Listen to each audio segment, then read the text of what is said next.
भगवान श्री कृष्ण कहते हैं, आज के समय में आसपास किसी को भी देख लो, व्याकुल है, दुखी है, सोचता है कि संसार में सबसे अधिक दुख उसी के जीवन में है, सबसे अधिक समस्याएं उसी के जीवन में है।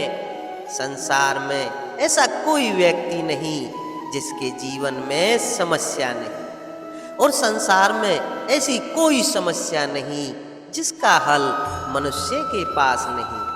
किंतु उस हल को खोजने के लिए अपनी भुजाओं को खोलकर जीवन में आगे बढ़ना होता है, साहस से आगे बढ़ना होता है। किंतु कुछ लोग क्या करते हैं, अपने माथे पर हाथ रख किसी कोने में बैठकर निराश होकर अपने भाग्य को कोसते हैं। नहीं, ये कभी मत कीजिए। कर्म कीजिए, आगे बढ़िए, साहस दिखाइए, और सबसे महत्वपूर्ण बात, संयम रखिए। क्योंकि आपका लक्ष्य कितना भी कठिन क्यों न हो, उस तक पहुंचने का मार्ग आपके पांव के नीचे से होकर ही जाता है। आप ऐसे कई लोगों को जानते होंगे जो ब्रह्म मुहूर्त में उठते हैं, स्नान करते हैं, प्रार्थना करने बैठ जाते हैं, लोग पाठ करते हैं और दूसरों को भी ज्ञान देते हैं कि वो भी ये सब करें, मंत्रोच्चार करें। मंत्रोच्चार निसंदेह इसमें बहुत शक्ति होती है, किंतु ये शक्ति आपको तभी मिलेगी जब आप उस मंत्र में छिपी सीख को आत्मसात करेंगे, अपने जीवन में उतारेंगे। उस सीख को आप कर्मों में परिवर्तित करेंगे। प्रेम से सद्ज्ञान को अपने जीवन में लाइए, इसका प्रयोग कीजिए, तब मिलेगी आपको इस मंत्र की शक्ति। अन्यथा ये मंत्र पढ़कर इसका कोई लाभ नहीं होगा। सिमरन रखिए, मंत्र की शक्ति उसे बोलने में नहीं, उसे अमल करने में होती है। और जब आप इन मंत्रों को अमल में लाएंगे तो देखेंगे कि आप पहले से कहीं अधिक ऊर्जावान हो गए हैं। आपके भीतर सकारात्मकता स्वतः ही आ जाएगी। भगवान श्री कृष्ण कहते हैं, चलिए आज आपसे एक प्रश्न पूछता हूँ। मनुष्य अंधकार से भयभीत रहता है, ऐसा क्यों? इसका उत्तर है कि इस अंधकार से मनुष्य कुछ देख नहीं पाता, ना आगे देख पाता है ना पीछे, आसपास क्या है समझ नहीं पाता, ना अपनी राह देख पाता है ना अपना लक्ष्य। इसके कारण अपना विश्वास खो देता है और इसी कारण से ये भयभीत हो जाता है।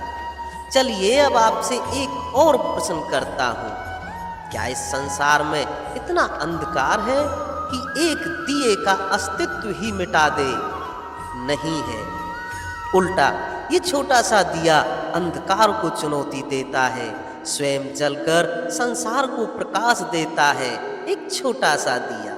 अब जब ये छोटा सा दिया अंधकार से भयभीत नहीं होता तो भला आप क्यों असफलता से भयभीत होते हैं? आपके भीतर एक अमर आत्मा है, बस आवश्यकता है तो उस आत्मा को जगाने की। अपने भीतर की इस ऊर्जा को जगा कर तो देखिए, सब कुछ दिखने लगेगा। भगवान श्री कृष्ण कहते हैं, क्रोध। क्रोध क्या है ये कौन नहीं जानता? हर आयु, हर वर्ग, हर श्रेणी के व्यक्ति को क्रोध का अनुभव हो चुका है।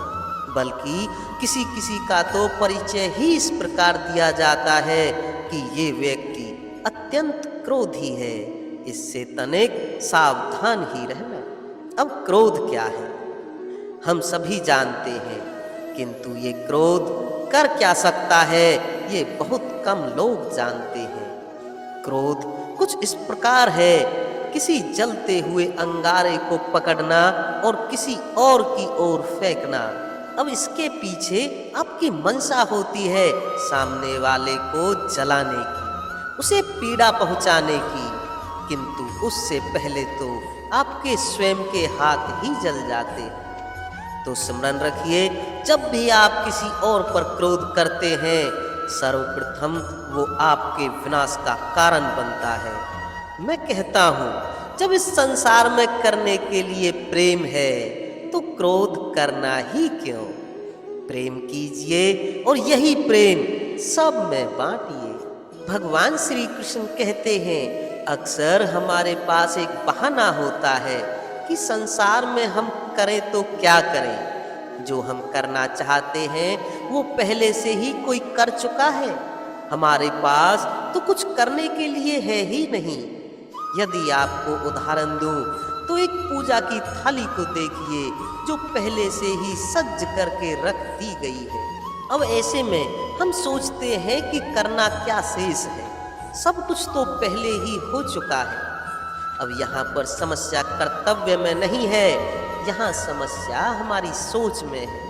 हम ये सोचने में समय व्यतीत करते हैं कि क्या हो चुका है, बल्कि हमें ये सोचना चाहिए कि क्या करना अब भी शेष है, जिसमें हम अपना योगदान दे सकते हैं। संसार में ऐसा कोई कार्य नहीं जो पूर्ण हो। आप सदैव उसे आगे बढ़ाने के लिए प्रयास कर सकते हैं। आप उस कार्य को और श्रेष्ठ बना सकते हैं। बस आवश्यकता है तो बस सकारात्मकता की। तो दोस्तों, आज की इस वीडियो में बताए गए भगवान श्री कृष्ण के इन अनमोल विचारों को यदि आप अपने जीवन में उतारते हैं तो कठिन से कठिन समय में भी आप धैर्यवान बनकर रह सकते हैं और आसानी से अपने लक्ष्य को प्राप्त कर सकते हैं। तो दोस्तों, फिर मिलते हैं नेक्स्ट वीडियो में। तब तक के लिए जय श्री कृष्णा।